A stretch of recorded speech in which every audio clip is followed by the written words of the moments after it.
तर पुण्यातील या जमिनीबाबत अनेक आरोप प्रत्यारोप केले जात आहेत।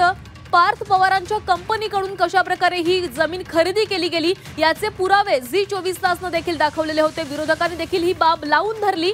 आता अनेक प्रतिक्रिया समोर येऊ लागलेल्या आहेत। काही वेळापूर्वीच महसूल मंत्र्यांनी प्रतिक्रिया दिली आणि आता राज्याचे मुख्यमंत्री देवेंद्र फडणवीस यांनी देखील या प्रकरणावर प्रतिक्रिया दिलेली आहे। या संपूर्ण प्रकरणाची आपण माहिती मागवून घेतलेली आहे। महसूल विभागाशी आपलं बोलणं झालेलं आहे। या प्रकरणाच्या संदर्भात सगळी माहिती मी मागवलेली आहे। महसूल विभाग असेल, आयजीआर असेल, लँड रेकॉर्ड्स असतील, या संदर्भातली सगळी माहिती मी मागवलेली आहे। या संदर्भातले योग्य ते चौकशीचे आदेश देखील मी दिलेले आहेत आणि ही सगळी माहिती आणि जी काही प्राथमिक चौकशी आहे त्याच्या आधारावर या संदर्भात जी काही तुम्हाला सांगायचं ते मी सांगणार आहे। त्यामुळे अद्याप माझ्याकडे पूर्ण माहिती आलेली नाही।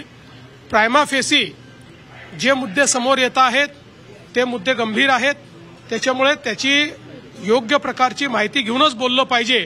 त्या दृष्टीनं मी ही माहिती आज सगळी माझ्याकडे येणार आहे।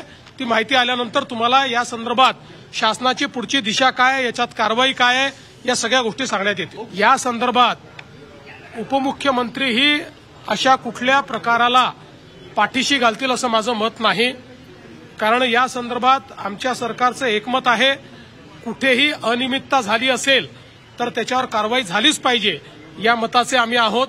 त्यामुळे निश्चितपणे ही अनियमितता आहे की नाही हे पडताळून पाहिलं जाईल। अनियमितता असेल तर त्याच्यावर अतिशय कडक कारवाई ही केलीच जाईल।